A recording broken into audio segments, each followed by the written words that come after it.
Alors bonjour à tous, j'espère que vous allez bien. Dans cette vidéo, je vais vous expliquer comment vous pouvez créer une application pour à la fois iOS et Android. Alors je vous en ai déjà parlé dans d'autres vidéos, mais si vous souhaitez être présent sur les deux plateformes que sont Android et iOS, et bien naturellement il vous faudrait en fait deux développeurs ou du moins développer deux fois la même application.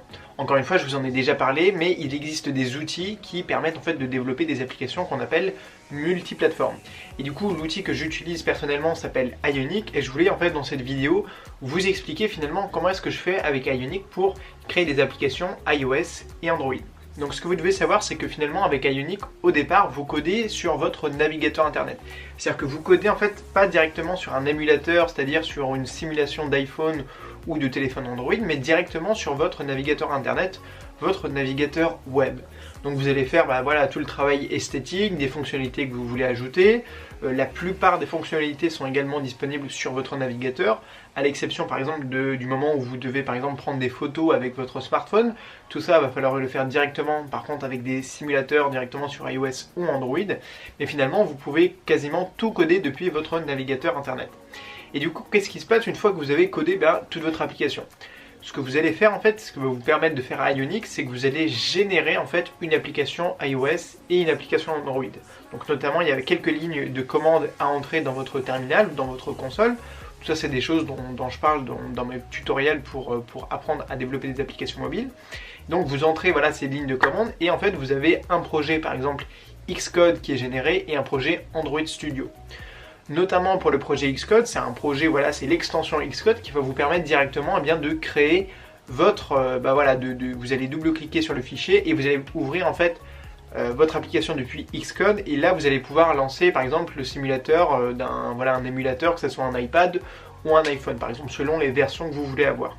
Et puis pour Android, on va générer des fichiers qui ne sont pas directement des fichiers avec extension Android Studio, mais qui vont pouvoir être lus par Android Studio, et par la suite avec ce même Android Studio vous allez générer un fichier qu'on va appeler APK qui va être en fait le fichier que vous allez directement uploader sur les stores et qui va donc être finalement l'application que les gens vont télécharger quand ils seront sur le Play Store de Google. Ce dont je voulais vous parler, c'est cette étape tout simplement où vous allez générer à la fois le projet pour iOS et pour Android.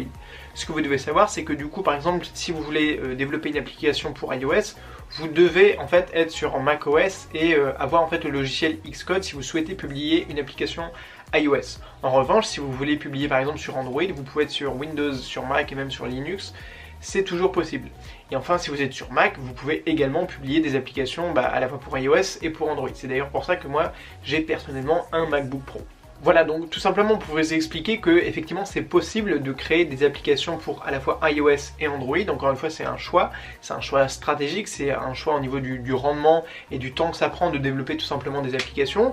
Et que moi, honnêtement, encore aujourd'hui, je vois pas d'intérêt réellement à passer à un développement qu'on appelle natif, c'est-à-dire à ne développer qu'avec un seul langage pour une seule plateforme, que ce soit iOS et Android. Moi aujourd'hui, d'ailleurs c'est ce que je propose à mes clients à chaque fois, je leur dis, on ne choisit pas finalement entre iOS et Android, on s'attaque aux deux marchés, simplement on a cette approche de dire on va toujours commencer par Android parce que c'est toujours plus simple de commencer par publier sur Android.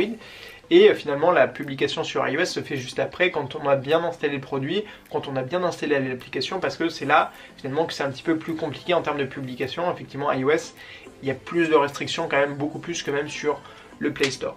Donc voilà, si vous voulez en savoir plus sur le développement d'applications mobiles avec Ionic, qui vous permet encore une fois de publier sur iOS et Android sur les deux plateformes, je vous ai fait un programme qui s'appelle Application Facile. Vous avez accès à plusieurs vidéos gratuites juste en dessous de la vidéo.